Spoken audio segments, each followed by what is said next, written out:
the sanctuary of my beloved cousin Lori and her gorgeous estate here in North Carolina.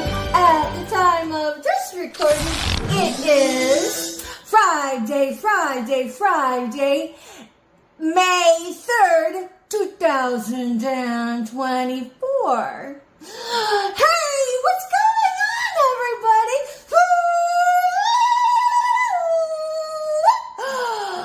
Oh my goodness, we finally made it to Friday, huh?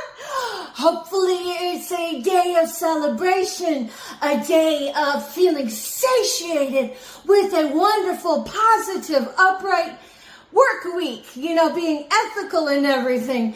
And so if you've been part of the militia of the driving force of the PSYOP assignments of those prostituting out their liberties and squatting on the liberties of others with your sideways hooks, now is a good time to lay down that gauntlet because the heavy hammer of justice is upon us all. So you don't have to stay there if you've been there. And for everybody that's been holding on to their integrity at every temptation, good for you. You're ahead of the curve because the good news is the day of justice is upon us. So, having been a heavily targeted individual, going on 30 years, it's a lot of tenure built up. And me being a very observational person, I often, I'm a wonderful dichotomy. I'm a wonderful contrast between the sciences and the paranormal, because somewhere in between is a healthy balance, and too much of anything is to the detriment of one's perspective, the detriment of one's safety and who we choose to allow access to us.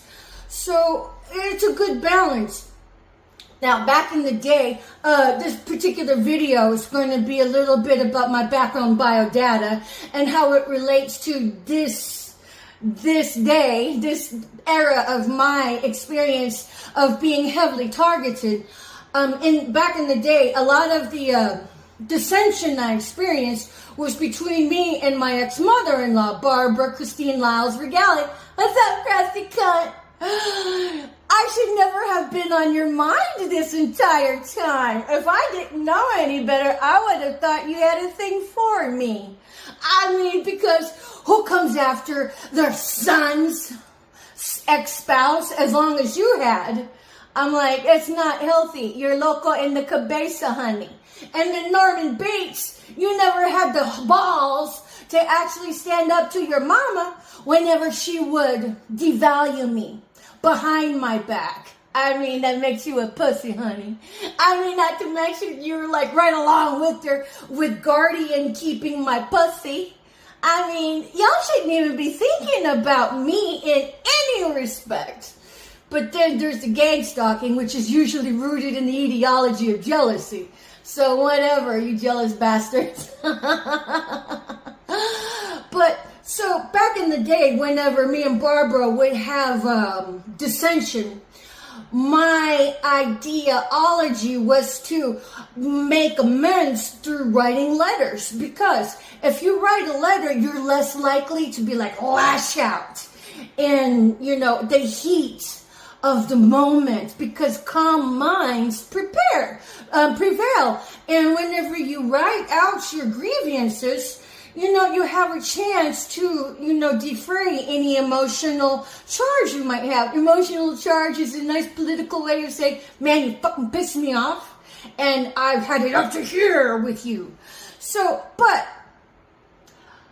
that's why I write letters. And so, but the thing about that is that the people that are duplicative mind, they detest committing anything to paper. Because if they commit something to paper, they have to have the same damn story everywhere they go to spread their bullshit. Everywhere they go to spread their character assassination.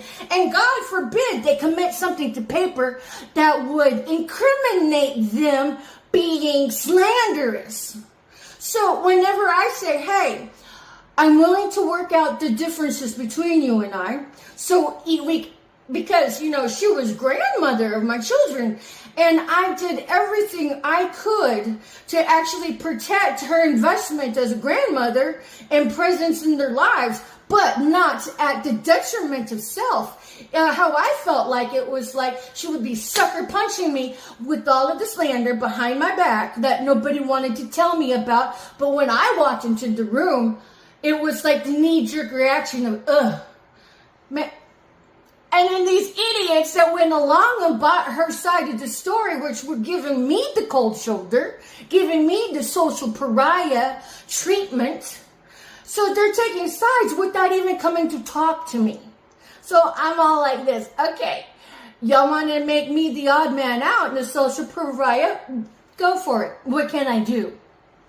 I'm just going to keep to myself. And I try to protect her presence within the context of my kids' lives. So I'm all like, if you want to talk things out, let's do it by writing it down. And then so it didn't work out that way. What she did, she would take my letter and be like, wrap her lip service around it and be like, which was a frame, and be like, look, she's blah, blah, blah, here. And then I'm all like, the letter I wrote was very well upright and ethical. It's like, here are the problems, here's my perspective, and here are my solutions. And so she never once had discussed any of the allegations she made about me and the slander of the character assassinations behind my back. And then so it began to wear me down. I mean, it was like dealing with the bully. She's a bully. And then so it was like this. I tried very hard. I mean, I go to church crying and praying over it because, I'm at heart, I want to be ethical and I want to tackle the things that caused me grief, especially between the grandmother and my children. And then so what ended up happening is that whenever I would take the kids to go visit Barbara, she couldn't play nicely in the effing sandbox. She would do the double entendres with, oh, the weather outside is horrible. I'm all like, okay. And then with her attacking my mental status, anything I said that would defend myself, it would just all lead into the psyop of making me look unbalanced, because whenever I would have to go into a room that was all Team Judas of Barbara of Iscariot, it made me nervous. It vexed me. It created anxiety because I felt like anything I did that was wrong or because I was scrutinized underneath the microscope, it was like, aha, she's stark raving mad. Barbara was right. She has this trichotillomania problem where she pulls her own hair. Why can't she bite her nails like the rest of the people of the world with anxiety disorders? And so therefore, what she says has to be right. I mean, I was so beside myself. I remember holding my kid, Dominic, in my arms. And then, I'm like, there's Ollie. Because at this particular junction, we had met up at a pizzeria, where they had games and stuff for one of the Regali's birthdays. And then I'm being scrutinized to begin with. And so I'm just all like, man, I'm just trying to be on top of my P's and Q's because one wrong sidestep, they would be like, boom, you're crazy. And then so trying to live through that. So here I am holding my kid Dominic, and then I'm all like, oh my God, I'm going to have to keep up with my kids. This is my inner dialogue. Or it's just going to feed right into their crazy making fallacies of antagonizing my character. And then so I'm all like, anybody seen Dominic? I'm holding my kid. I mean, I might as well have been looking for my glasses while wearing them. I mean, who hasn't done that? But that's how emotionally vexed these attacks of antagonism had been on me. I was emotionally and psychologically abused by her and her cronies. So, whenever Barbara and I were alone, and she's speaking to me in her bully double entendres, I was just like, I'm done with this. There was a new boundary was set, and I'm going with that boundary, because no matter what I did, she was still bullying me, and then went around behind my back and assassinated my character. So, the last straw was whenever I had written her this letter of like, let's work it out. I will address what you have to say on paper. And then what she ended up doing was, I was seeking counseling sessions from a women's center out in Montgomery County. And the director of the center was her best friend, who happened to be Nancy Harrington. And so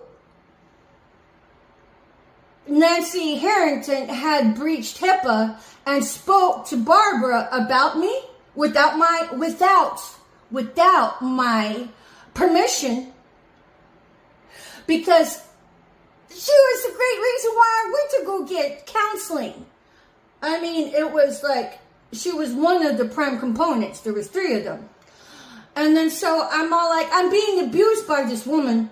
And then the director of this women's shelter breaches HIPAA. And what Barbara did was interject the letter I had given to her to work things out between us, and interjected it into my counseling sessions.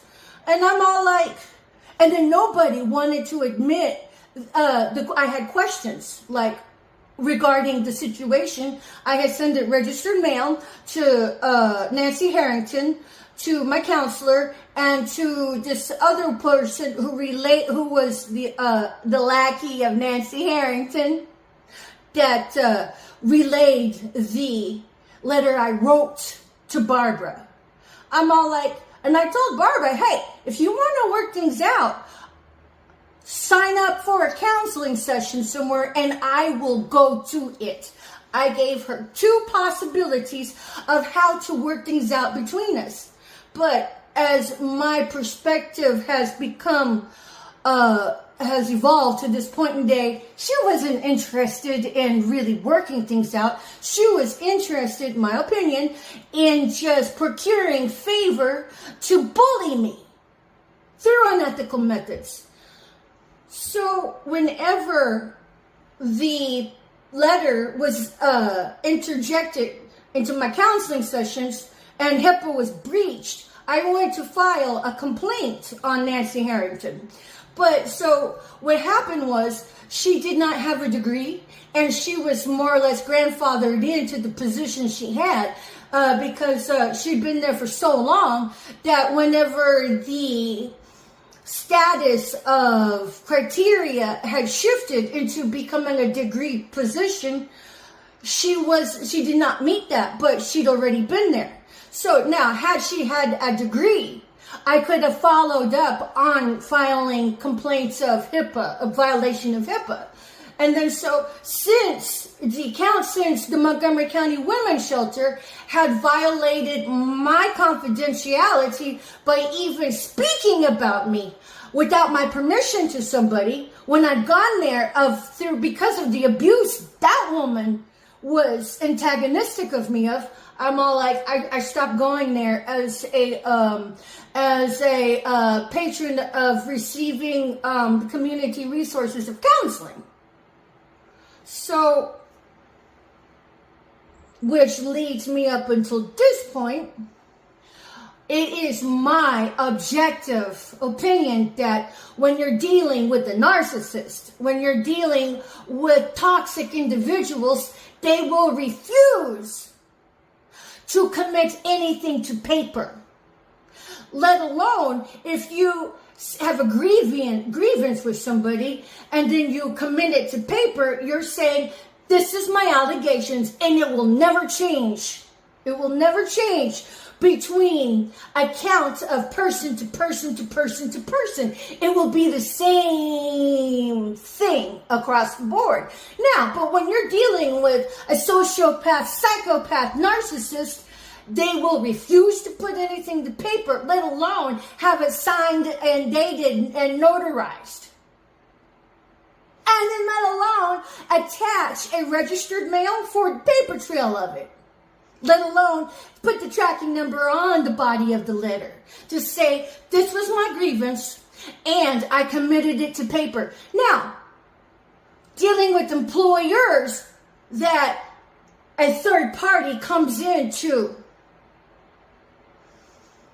antagonize, to make allegations, I'm going to say this to you employers, especially if you are ethical, and especially if you're unethical, because if you have an employee working for you and a third party comes in with these allegations, you would do well to say, okay, commit it to paper, signed and dated and notarized, and then send it registered mail so I know what you're talking about. You really, truly mean it. Make that person accountable for their allegations. It's as simple as that.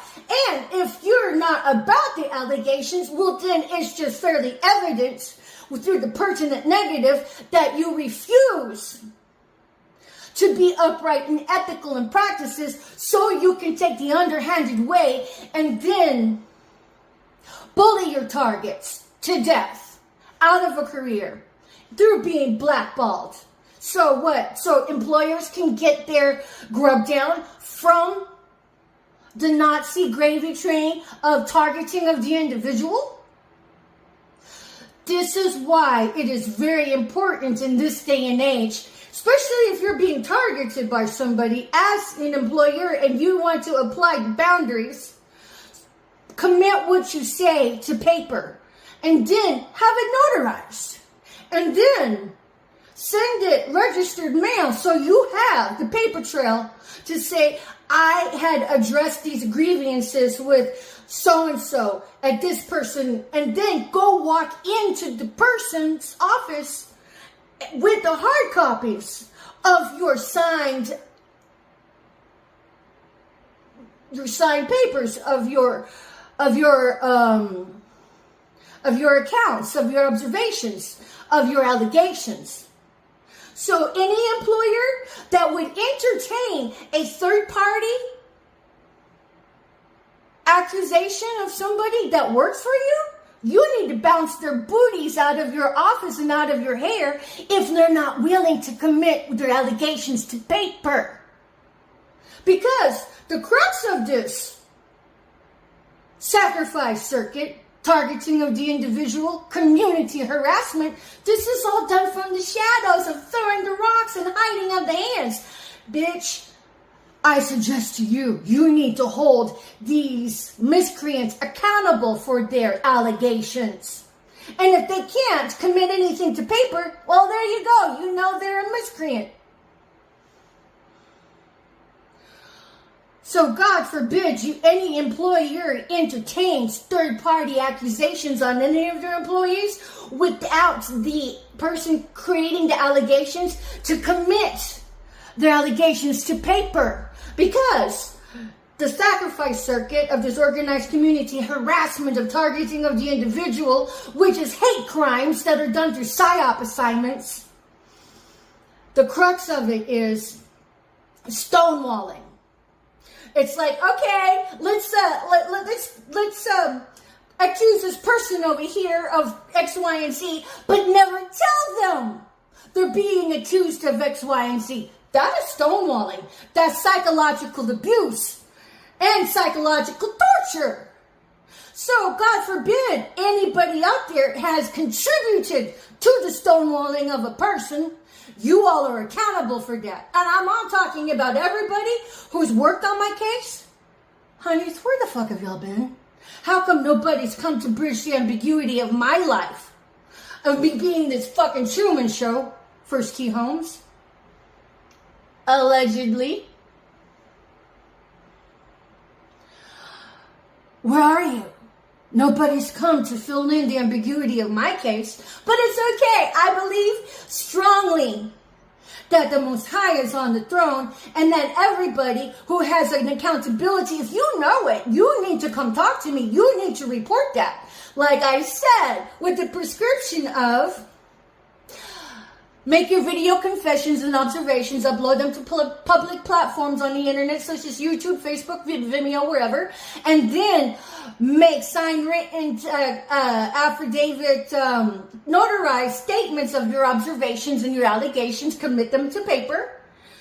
That's all it says, is that I believe this, and then I have it notarized. That's all it says. You know, they don't have to research it. All they got to do is, okay, this guy really believes it. Done, notarized. And then take your notarized statements, send them through registered mail, create your legal paper trail, put your tracking number on the body of the letter, and then go report it to the proper authorities with copies in hand and leave them there. So that way you substantiated your perspectives to paper. You've created a legal paper trail there. And then go tell the target what the hell has been going on behind their back. Because as of this date, nobody said a goddamn thing to me. All right, it's okay, because I wash my hands, turn you all over to the Most High, and completely forgive each one of you in love. I'm like, I don't harbor ill will, because I absolutely endorse karma to its full effect in love, because without karma, how's anybody ever going to learn? So I'm all like, I'll let the balancing forces of the universe and cosmos do the heavy lifting for me. But until then, I'm not going to shut up about it, because the world needs to know what's happening to me. I'm a template. What's happened to me has happened to other people ever since Project Paperclip. So what's happened to me, other people have opted out with suicide, because all of this heinous Zetzersung, the slow dagger, look that up. People should know what that means. And, I'm the one creating the waves and splashing about it. And then the other targeted individuals who have come forth to create their own platforms to voice out what's happened to them. We ain't the only ones. And there's many targeted individuals out there right now who have no voice yet. I sacrificed my career on 2 points. Number one, what employer would have me as a paramedic with me talking openly and freely about being targeted as a paramedic in facilities? That was the primary objective. And secondary was the writing was on the wall, with just a matter of time before a bribed miscreant of the PSYOP assignment, prostitutes, that would bear false witness my license as a paramedic. I mean, honestly, I thought I had another couple years before that would have happened. Turned out I was right ahead of the curve. So that's why I am a medical professional, but I have graduated as being railroaded into indigent status and being a star of my own Truman Show behind my back, because the honeypots that were sent in my life exploited me. They made sex tapes of what I thought were private moments without asking me to videotape them, and then turn around and use them as the impetus to say that I was a prostitute and a sex worker. How do I know? The ethers. That's how I know. And yeah, there we go. So if you mean business out in the world at this moment, in this day and age of this Nazi regime and this underground railroad that we know as targeting of the individual through community organized harassment, through community organized hate crimes, through community organized PSYOP assignments. Everybody participating in that, you are a militia. I've seen you out in the world, and I'll make another video on that another time. But this is how you counteract being railroaded, and especially if you're being railroaded in a place of employment as a targeted individual, you need to place boundaries by asserting to your employer in such a way that I have prescribed that there's no way to say, oh, well, if we can't fix what we don't know.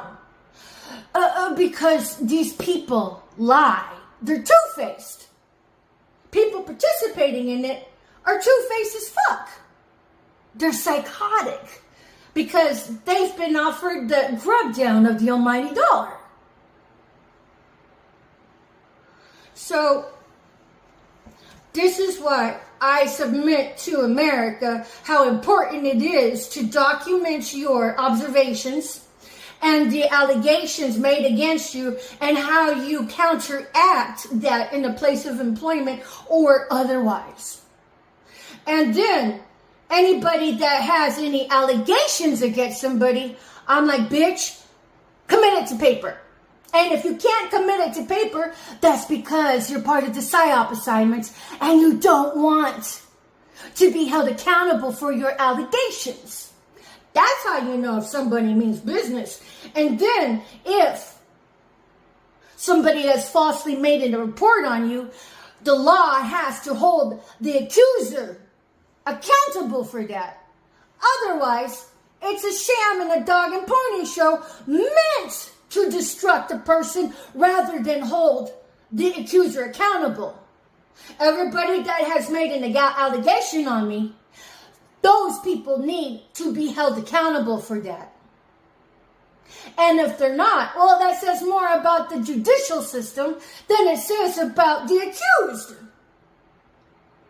And everybody who is in a position of power and authority that does not make the amends to the imbalances, you all are going to be drawn and quartered by the spiritual court, because I'm calling judgment on everybody throughout the world, not just my case, but through the other targeted individuals who have died and who have been organ harvested, and who have had insurance policies taken out against them for sudden wealth payouts to the wicked.